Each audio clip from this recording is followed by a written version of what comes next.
Welcome back to the How to Podcast series. Glad to have everyone here. Now, you've probably heard of a song many years ago, a long time ago, Jonnie Be Good. Well, how about Jonnie Be Great? Jonnie is here on the podcast, and he's a great guest, a great person. He's got a great mission in life, and he's here to serve you as a listener as he serves his community as well. Jonnie is also a Canadian, which makes me happy because I'm a Canadian. So we're going to talk a little bit about Canadian podcasting and so much more. Jonnie, welcome to the How to Podcast series as my guest co-host. Glad to have you here. Oh, thanks for having me, Dave. And yeah, I'm wearing the official Canadian tuxedo, my lumberjack shirt. So there you go. Yeah, it's awesome to be here. Awesome. So we're both in Ontario.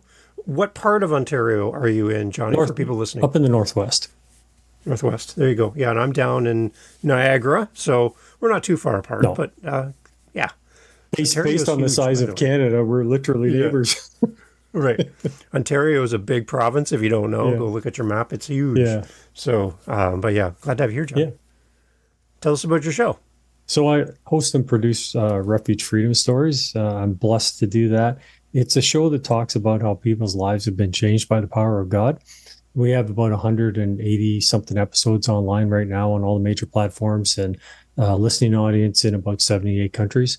So it's amazing how those opportunities have grown and created. And there are some really, really inspiring stories there. Whether your listeners are believers in God or not, I would encourage them to check out some of the shows. We've interviewed everybody from crack addicts to Major League Baseball managers that won the World Series, lots of veterans, lots of musicians, a few parents that have lost their kids through tragic accidents, a lady that came out of human trafficking, other ladies who work against human trafficking. It's a wide variety of different people that have shared their intimate stories and just how it just shows how God is relational to each of us individually. So very inspiring. It's only half an hour long. The interview part is usually about 20 to 25 minutes, and then I end each show with a song. So nice. So you're a musician as well. I saw a picture of you online with a guitar. So there. I've done a little bit of singing in church and on some outdoor events and written a few songs and things like that. I actually had one guy on who was a contestant in American Idol. And so I sent him lyrics to one of the songs I wrote, and he sent me back like a demo soundtrack of it, a very preliminary first cut. It was amazing. So nice. Yeah, it's kind of, I don't know if anything will ever come from that, but it was sure nice to hear some music set to it. There you go. I love it. I love creative people. I'm a musician as well, so we have that in common. That's good. I'm curious, Jonnie, how did podcasting find you? Most people ask the question, how did you find podcasting? But I like it the other way. How did podcasting find you? Yeah, absolutely. So in 2020, a good friend of mine, I've known him for 30 years. His name's Reverend Alan Campbell. And he runs a ministry called Refuge Ministries Canada. You can find it online. So when Alan was growing up as a young teenager, he ended up on the streets in Toronto and ended up, dealing drugs and things like that. And a drug deal went bad and he ended up in prison. So when he was in prison, he had some Salvation Army workers come in to share the gospel with him. And after they left, he was thinking about it, and the Lord actually came to him and said, "Are you tired of living your life the way that you're living it?" And he said, "Yes, I am." And he said, "Okay, well, let's do this," type of thing. And so he gave his life to Christ. When he got out, he was asked to go to a youth detention center in Alberta to share his story. And when he did, a young man came up to him who was 12 years old and said, "Oh, well, my heroes are Jeffrey Dahmer and Charles Manson." And he said, "Well," he says, "my hero is Jesus Christ." And he led this young man to the Lord. When he was flying back, he realized that there was nobody there to mentor that young man. So he started Refuge Ministries Canada. It's like a first point of contact for young offenders or adults who have been in detention. And when they get out, a lot of times they have nowhere to go. So he runs this ministry. He'll get calls all the time and say, "Hey, this guy's getting out on Tuesday. Can you help him? We don't have anywhere for him." So they have 5 houses that they rent, and they put them up for 6 months if something's available. Give them, good Bible teaching, no drugs, no alcohol there, that kind of stuff. Help them find work and so on, and break that cycle from their previous life, because you need that. And so he called me up in 2020 and he said, hey, Jonnie, I heard that 77% of Canadians believe in miracles. Just read it in a survey. And I said, well, that's awesome. And he said, I think we should do a radio show because we've seen lots of miracles through the ministry. And I said, well, yeah, that's great. I said, I'm a technical, geeky kind of guy. I can help you with the technical side, maybe. You know, I fooled around with GarageBand and stuff like that. And I could probably help you with that. But I don't have a radio show voice. You're going to have to find somebody else. And he said, okay. So the next day, another guy called him up, and Dave, who was the original host of the show, he does have a God-given radio voice. Like, it's that deep, resonant, you know, sounding voice that you just want to listen to all day, right? And it really stirs you. And his brother actually was one of the founding members of the Cowboy Junkies. And his brother, unfortunately, succumbed to an overdose from the fame and fortune and that lifestyle, right? So Dave called up Alan and said, hey, I like what you're doing with your ministry. Is there anything you need? And Alan said, yeah, I need a radio show host. So off we went. We started producing these radio shows, and they're on radio stations across Canada, half-hour show. And then a couple months later, my pastor came to me and said, hey, I've been listening to the radio show. Do you have a podcast? And I had this big, gigantic light bulb moment over my head. And I said, no, but I'm going to. And I knew nothing about podcasting, absolutely zero.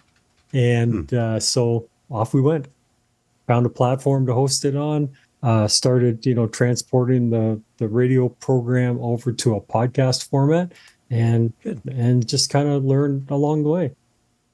Amazing. So I'm going to challenge you, Jonnie. I think you got a great voice for podcasting. Oh, wow. I think I love it. So I'm hooked just by listening to you on the show, just so you know. So that's a beautiful thing about podcasting. I deal with a lot of people, Jonnie, starting out, and they wrestle with the sound of their own voice because they've never heard it recorded. Yes. And it sounds different outside of our body than what it sounds like internally. Absolutely, it does. Absolutely. Right? So, Jonnie, if you, based on your knowledge and all of the things you've done in the past, if somebody came to you, Jonnie, and said, Jonnie, I hate the sound of my own voice. I'm not going to be a podcaster for that simple reason. I have a message. I have something I could change the world with, a story, but just the sound of my voice is keeping me from podcasting. What would you say to them? I would say go with the passion that's in your heart, because if you have something to say, it's there for a reason, and God will make a way for you. Yeah. I challenge people that the only person who can do your show is you. I agree. I can't reach your audience. I can't be you. I haven't lived your life. I haven't read the books you've read, studied, met the people you've met. I don't have that circle of friends. You're the only person who can do your show is you. So if you don't do your show, then the people that you could reach won't be reached in the same way. So I always encourage people, try it, get out there. You will improve over time. You'll get more comfortable. You'll relax a little bit more. You won't be so tense when you present on the microphone, but just start, and then just repetition, practice, just keep doing it. And over time, you're going to find your voice in podcasting. It's probably not going to happen in the first 5 episodes, but over time, your voice will develop, and the true you is going to come out through the microphone. So I think that's get out there and start. That's very true. And as you said, you get more comfortable with it. And you also have to realize, if you've ever done public speaking or something like that, they tell you, well, just look at people in the room as something other than what you actually see, type of thing. Mm-hmm.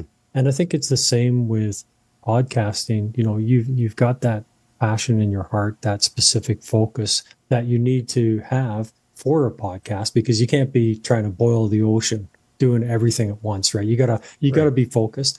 And so when you're focused on that kind of drives you to do your research and research your guests and look up supporting material to tell the story or reference the event or whatever it is that your podcast is about.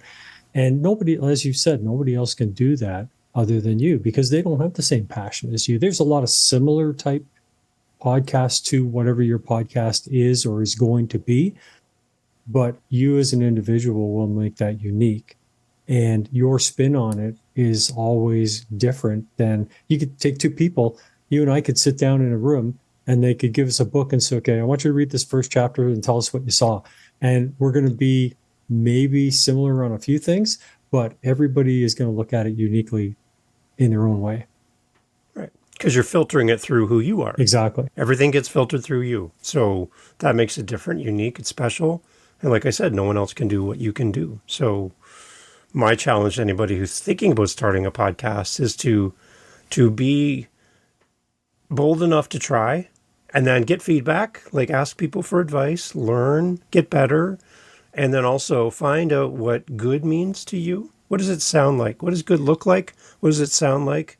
And then use that as a guide, not like you want to become that person, but it gives you something to work towards. I love how Jonnie does his show. So I like this element of Jonnie's show and I like this element. So I'm going to bring those elements into what I do, try to replicate them to my ability. But I really admire this person. I like Dave's show. I like Jonnie's show. And bring those pieces together. And that's going to help you formulate what good looks like to you. That's one of my questions I ask everybody that comes to me when they're thinking about starting a show. I say to them, okay, what does good artwork look like for your show? What do you like when you on your phone and you're scrolling through all of these podcasts and something catches your eye? What is it? Stop and go, why do you like that image? That's a good sign for you. And when you listen to a show, what do you like? Do you like long intros, short intros? Do you like when the host gets right to the content? Do you like a little banter? Do you like stories? What are these things that you like? What resonates with you? And that'll help you shape your show. So define what good looks like and sounds like for you. It's really going to help you guide you as you develop your show. And I think it's really important too, is that you try to embrace excellence. You want to be the best that you can possibly be. Everybody starts out at the baseline. You start out with your laptop or you start out with your desktop computer, maybe, earbuds or something like, you know what I mean? And as you listen to shows that kind of speak to you about, wow, like I really like what they did or something, it's worth investigating, maybe contacting that podcaster and say, hey, what are you using for equipment? I went to PodFest last year, and one of the sessions talked about investing in your show. And so I took that to move forward with a editing program for recording and editing and so on. So, I made that subscription, and yeah, it's not cheap, but I mean, it's worth it to me. And it has made the editing a lot simpler. I use Riverside, for example. Mm-hmm. So I started with that, and then, I got a mic. Like I have a Blue Yeti right here, but it's not my first mic. My first mic was a Samsung G-Track Pro. And, I used that, and yet I found that it's an awesome mic, but yet it sounded a little bit tinny for what I wanted. So I moved to the Yeti, and this won't be my last mic because I'm going to move over to a Shure sometime in the near future, I hope, just because, as I talk with people and we've had these conversations, they've had the Shure mic, like it's maybe not the specific one they have, but the sound quality was just like the next step up. And I think we always have to pursue that excellence. And the other thing is, like, once you find that you've reached that level of excellence, it's very hard to stay there because it's easier to get to the top than it is to stay at the top, because you could have the slightest error and it'll knock you off that level, so excellence is something that you should really try to pursue each time you sit down to the computer, whether it's scheduling, whether it's the guests that you bring on the show, whether it's the distribution that you have, the equipment that you're using, the programs you're using. Take a good hard look at all of those areas and say, okay, yes, these have all been working for me, but are any of them, lacking? Is there any of them that I can improve on? And find a way to do that, and your show would definitely benefit. Yeah. One thing that you talked to me about is the whole podcasting community. You talk about going down to events in the U.S., which is great. We just had an event in September this year in Calgary, which was great. It was Pod Summit. My wife and I went out to that. That was an amazing few days there in Calgary, talking to fellow Canadian podcasters. And there's also events happening in Toronto, close to where we are. For you, why is it important for you to connect with other podcasters, Jonnie? Why is that something that you add to your calendar? I think it's really important because, as you said, everybody has their own unique experiences, how they came into podcasting, what drives them, We talked about like the equipment and things like that they use. And I think it's really important to have those connections and to talk to other podcasters, because we don't want to be an island unto ourselves. There's a huge community out there of experience and passion and vision and challenge, all those things that can help us improve.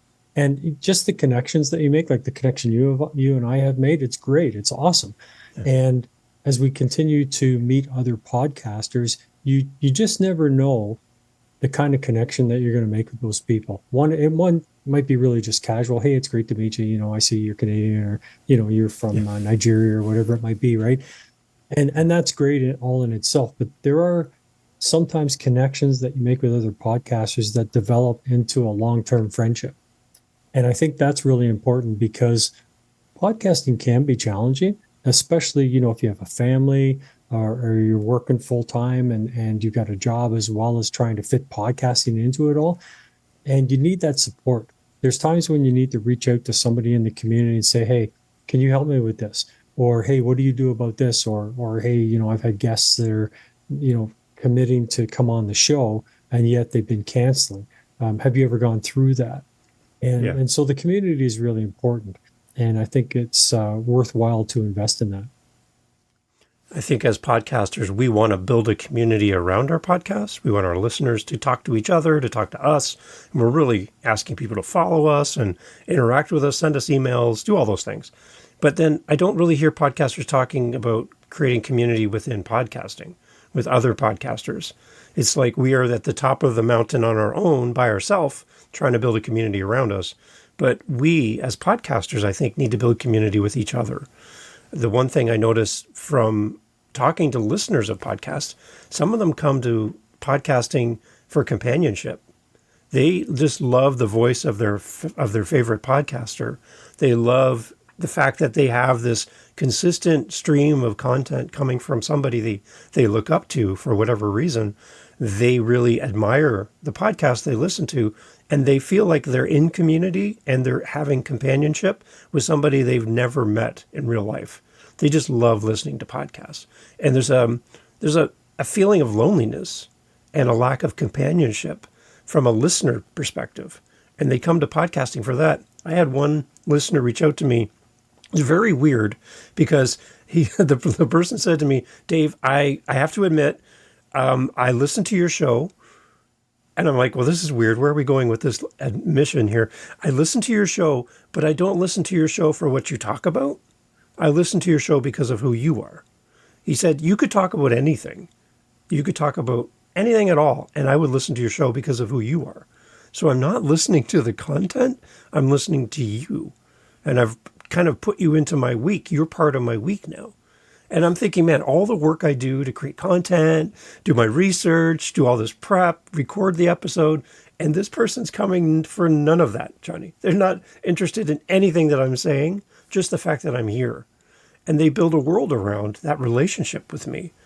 I think in the same way, we as podcasters need to build relationships with each other as fellow podcasters, so that we're not feeling so alone. Just like a listener feels alone, we as a podcaster should not feel alone in this space. So doing things like this, having you on my screen, now I have Jonnie in my brain. When I listen to your show, I can see your face now because we've met. So I have a connection with you as a listener of your shows that makes things even stronger for me. So I think as podcasters, we need to be a little more open to, either through conferences, meetups, whatever. We need to build this community within our own podcasting community. I think it's going to help us podcast longer and not feel so alone. Do you ever have that moment where you're like, is anybody even listening to this show? Well, before we get to that, there's a few things you touched on that I want to talk about. So the listener that talked to you about, you could talk about any subject you want. They're going to listen because they recognize that integrity in you, your passion for the work, your excellence, and all that kind of stuff. And I think integrity is something that is so critical to being successful, quote unquote, in the podcasting world, because if you're not genuine, if you're not heartfelt, involved with what it is that you're presenting to the world, people are going to know that. We've seen that in an election in another country where the one candidate was just deemed to be continually, not dishonest is the word I would use, but not genuine. And that's something that we need to really understand as well. Yes, we need to be ourselves. Don't try and put on somebody else's persona. Be yourself, because only you can deliver what's in your heart because you're passionate about it. So have that integrity to be yourself and present it as honestly and as professionally as you can, because that will resonate with the listeners, as you've said.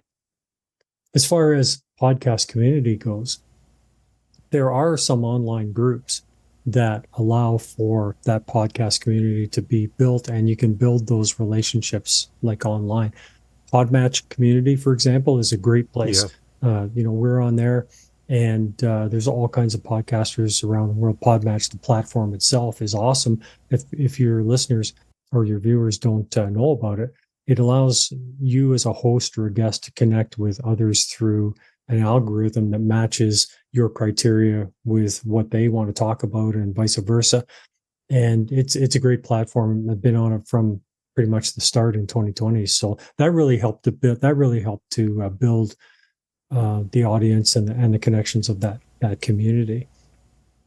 Good. Are you on PodMatch for both as a host and a guest, yes, or just one or the other? Both. Okay. You have a choice when you sign up. You can be one or the other or both. Yeah. Okay. Yeah, I'm on right now as a host of a show, and it's only for me, I think, something like $6 a month, which is like very small amount of money. But I've already made amazing connections through PodMatch. Alex Sanfilippo's been on my show as a guest. He's an amazing human being. Yep. I just love everything about Alex and how he shows up in this world. Yeah. There's nothing fake about this man. No. There's nothing fake. He's just true Alex. Yeah. I just love having him on the show. Yeah, I met him and his wife Alicia in Orlando last January, and they are genuine people for sure. Now, if you sign up for the what they used to have is a basic plan. It used to be free, but now it's a subscribed service. But when you sign up, there's also a component to PodMatch that your people that are thinking about starting podcasting, you have to have a certain number of shows actually, online before you can join, because you talked about it earlier, the number of podcasters that fade out or kind of don't stay diligent enough to get, the shows out there. The statistic of podcasters dropping out is very, very high. There's like, I'm just going to throw a number out there. Let's say 100,000 podcasts in the world. Let's say 100,000. Yeah. There's only like 2% of those that are actually regularly producing content. A few people get all excited about, I'm going to go podcasting, man. I got something to say. And they get like 4 or 5 episodes in, and then they just go, it's too much work, or life gets busy, So if you're going to jump into the podcasting pond, you need to be prepared to go for the long haul, and you will see the rewards of that, whether it's through like conversations you have with your listeners, or if you're a big statistics metrics type person, those will grow and so on. But PodMatch itself, they have a really great aspect to it, is that they have a commission-based part to it, where you get a small commission for each of the guests that you interview. And that commission is based on that guest's ranking in the platform and so on. And typically it's enough to cover the cost of the monthly subscription. Yeah. So I like that. Yeah. Well, they're giving back to the community, and they recognize the hard work that podcasters put in. So why not give back to the community? Yeah, and if you're wanting more from Alex Sanfilippo and his team, Podcasting Made Simple is his podcast. It's amazing. Yep. Great podcasters on there. I love what he does for the community. So definitely go check that out. The one thing I want to jump back to, Jonnie, you talked about the word integrity. Yes.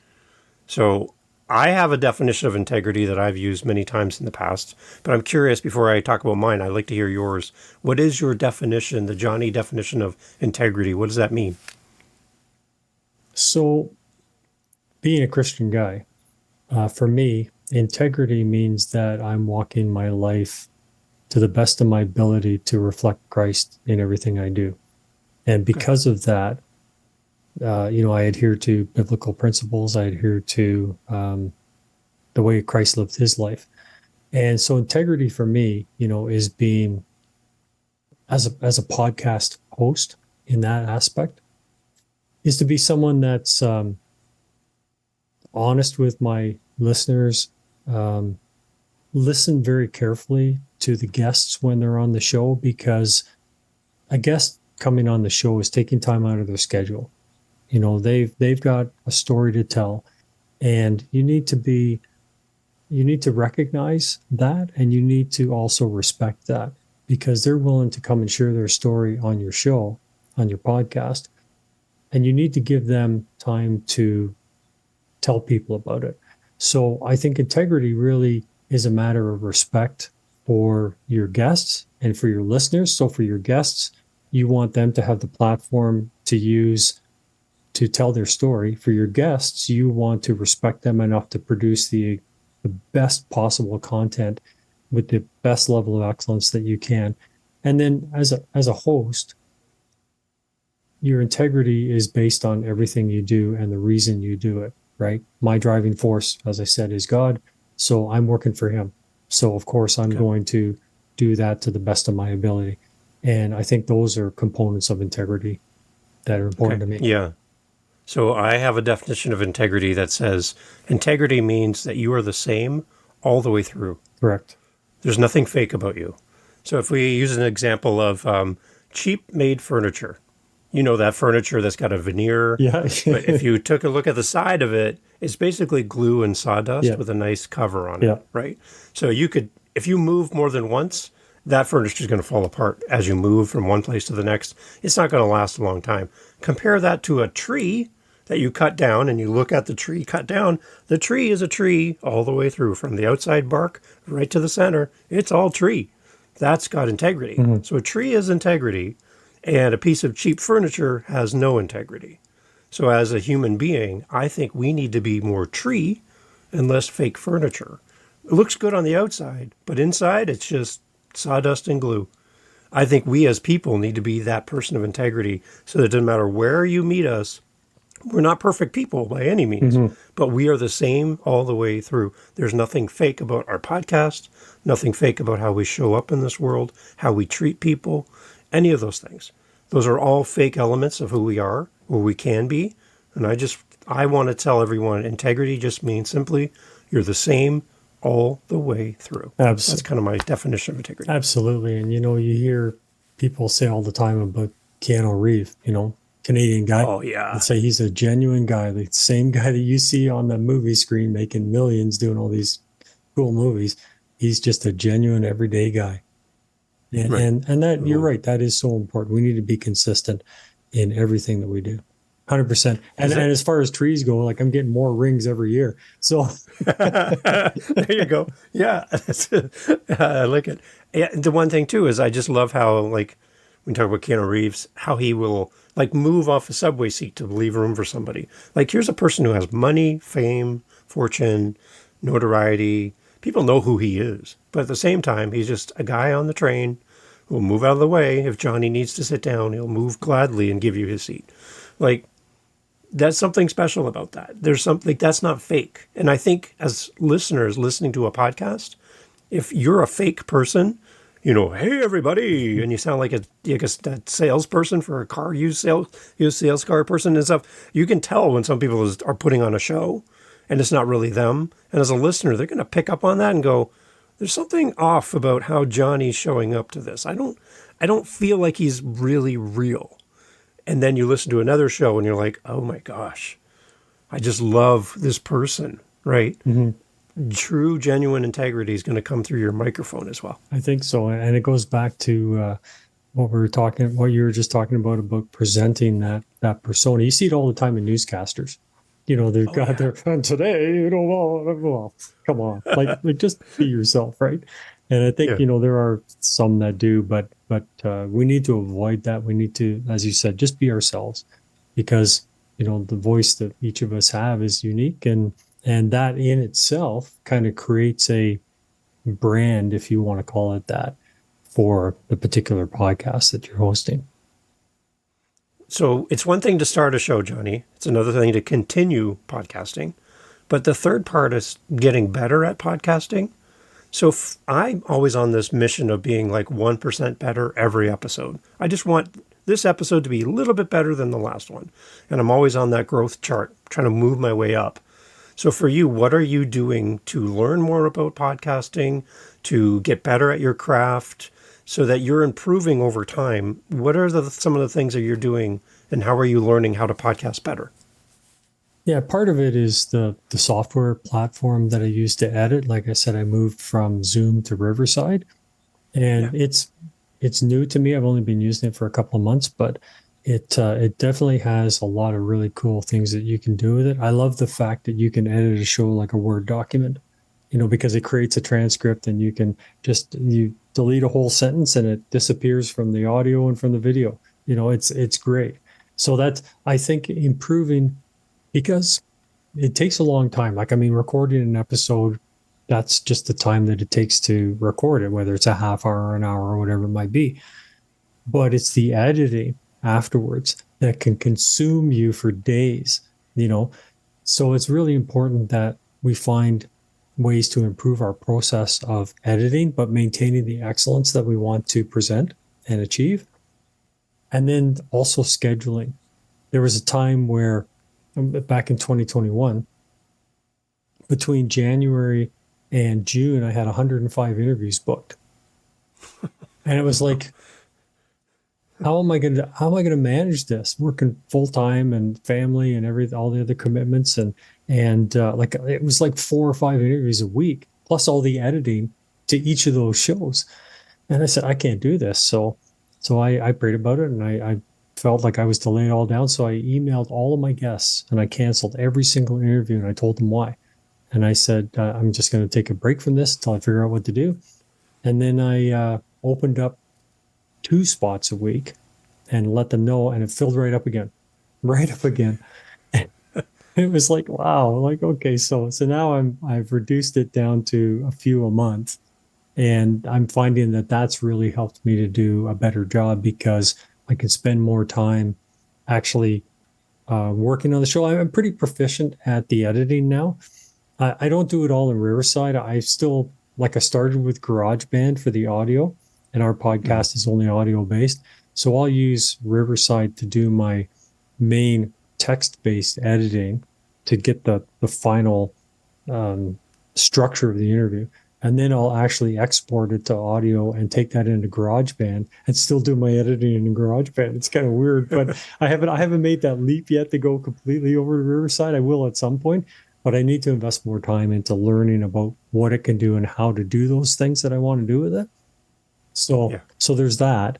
And then also just like the publishing and everything, there's ways that you can improve your publishing and distribution. And a big part of that is the platform that you choose.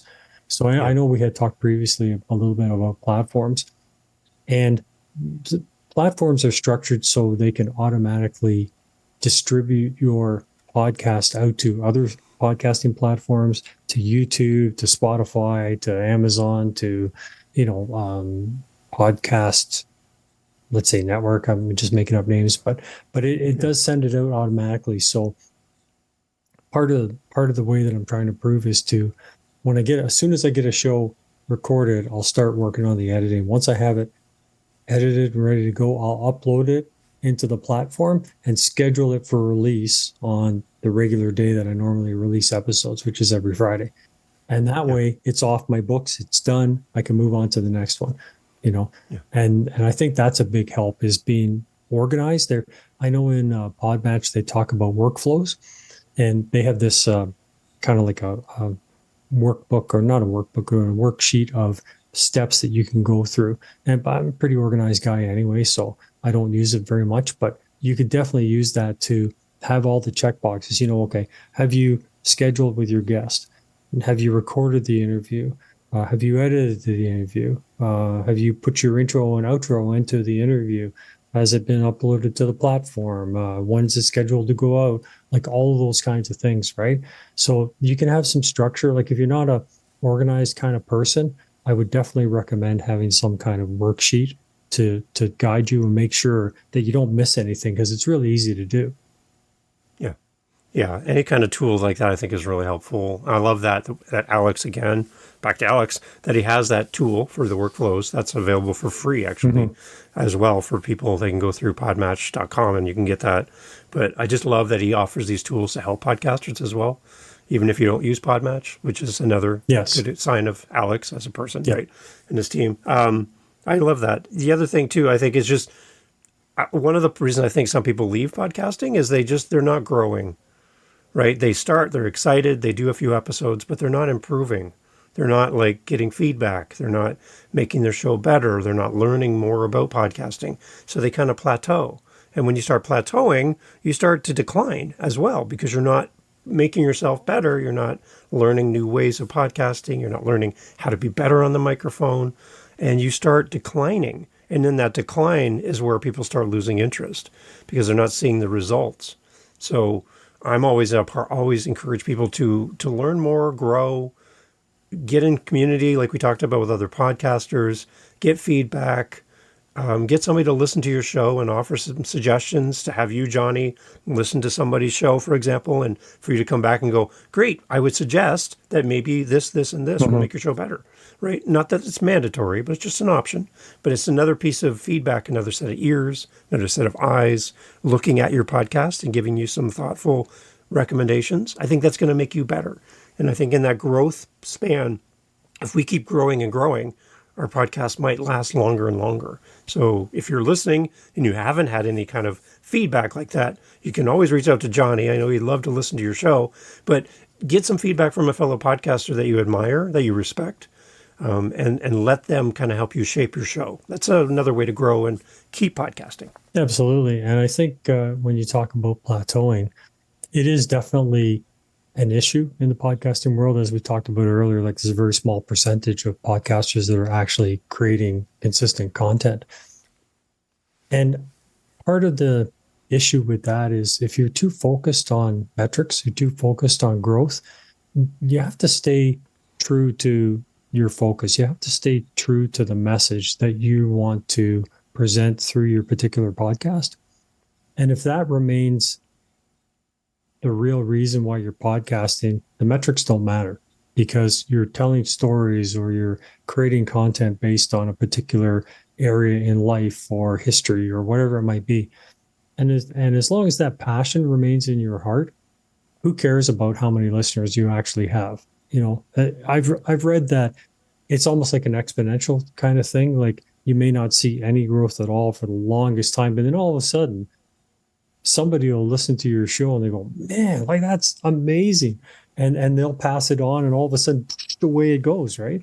You know, I don't particularly look at the metrics that much. Every now and then I'll look and see, you know, how many listeners or what countries we're in or stuff like that. But that's not what's important to me. It's whether the content that we're publishing is touching people's hearts, you know, and that's what makes the difference, right? And that's where you get your satisfaction. That's where you get your passion to stay in the fight, you know. So and as far as platform or plateauing goes, yeah, it's a risk, but you can break through that just by staying passionate about what you're feeling you're called to do. Yeah, it's great. Jonnie, before we go, remind everybody again about your show.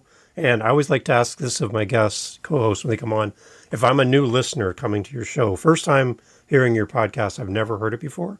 If there's a starting point, where should I start? The very beginning, way back at episode 1, like way in the early days, or the most recent? Where was a good place to start? Remind us again about your show. Okay, so the podcast is called Refuge Freedom Stories, and it's stories about real lives changed by the power of God. Very inspirational, very personal stories people are willing to share. As far as which show to listen to, every show has a description. So it gives you like a little indication of what they're talking about. You know, we've had like Top Gun fighter pilots on the show. It's a crazy story, you know, incredible story.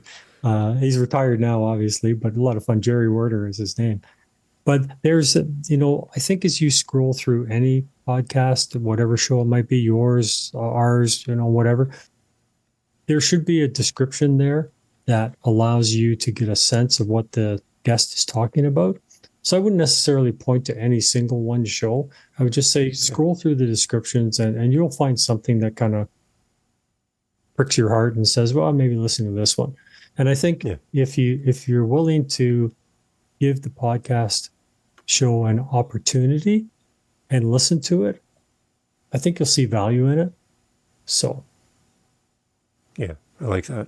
So Jonnie, any last parting words for a podcaster that may be struggling a little bit? They want to keep podcasting, but they're not seeing any kind of substantial feedback, or they don't feel like their audience is connected with them.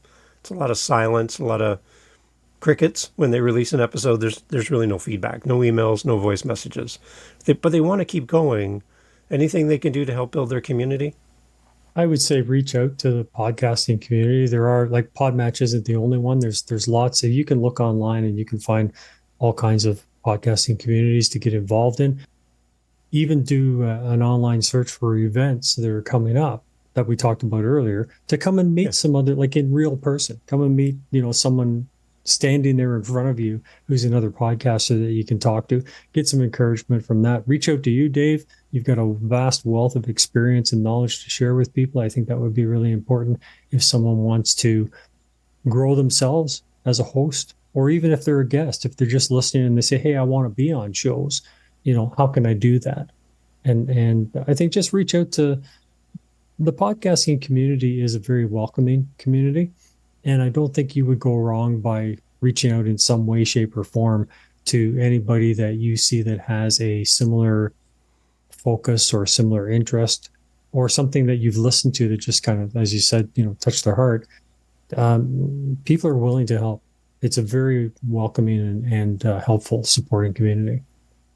Excellent. Jonnie, thank you so much for doing this. Thank you for sending me a shirt from your podcast. Likewise. I was showing it off to my wife. She's like, oh, I'm still stealing that from you. So now you've caused a fight between the two of us. So thank you for that. But thank you for sending me a shirt from your show. That was really kind. I can send one for your wife too. Just send, there you go. That'll solve our marital problems. Yeah, send me her. Well, we don't want our show to cause marital problems, right? No. So send me her shirt size in an email, and I'll get one to you. Once the postal strike is over, I already have one shirt sitting here that I got to mail out that I can't do it. I told my guest the other day, I said, I'm going to have to wait till the postal strike's over. So I love it. Everyone go support Jonnie and his podcast. He's a great guy. And like I said at the beginning, Jonnie Be Good. We have Jonnie Be Great. And he's a great person to talk to, a great person to be in community with. And I'd really love for you to go and check out his show and give him some feedback as well. Let him know you're listening to his podcast and which episode really stuck out to you as a listener. I'm sure he'd love to hear from you. Jonnie, thank you for doing what you do in this world. Thank you for showing up and really for demonstrating that integrity we talk about. You're a great example of that to me, Jonnie. So thank you for being you, and thank you for making time to be on the show as a guest co-host. Love having you here. Likewise, it was a blast, and I'd love to do it again sometime. And God bless you for all you do. Awesome. I'll keep the door wide open. You can come back anytime you want. Thanks, Sean. Okay, take care. Hey, thanks for listening to the podcast all the way through to the end. I love having these great guest co-hosts on the show to share their podcast with you. You have some homework to do. And what I'm asking of you is to go check out our featured guest co-host today. Go over and listen to their podcast. The links are always in the show notes. And I'd love for you to go and give them your love and support. And I think if we can all do that for each other, podcasting will be a lot more fun for all of us. So it's time to do what you've asked others to do for you. It's time to do for this guest co-host. Links in the show notes. Go over and check out their show and leave them a review. Do the follow. Go listen to their episodes in full, the entirety of an episode, which again shows to the apps that it's a good podcast because you're going there and you're staying to the end. It's probably one of the best ways you can help a podcaster grow their audience and be shown to more people is by simply going and listening wherever you listen to the very end, like you're doing right now here. This is the perfect way to signal to wherever you're listening on, this is a podcast worth promoting. And all of the apps want you to stay on as long as possible. So go over and listen to our guest co-host episode and leave them some feedback. If they have a buy me a coffee, send them a coffee. If they have a speak pipe, send them a voice message. If they have an email, send them an email. If they're on Instagram, send them a direct message. Do something to support our guest co-hosts. They've given up their time to be here with you, to be here with me, and we can give that back to them with time and attention, our love, our support. Thank you for doing all that for me as well. Here on the How to Podcast series, we'll talk to you soon for our next episode.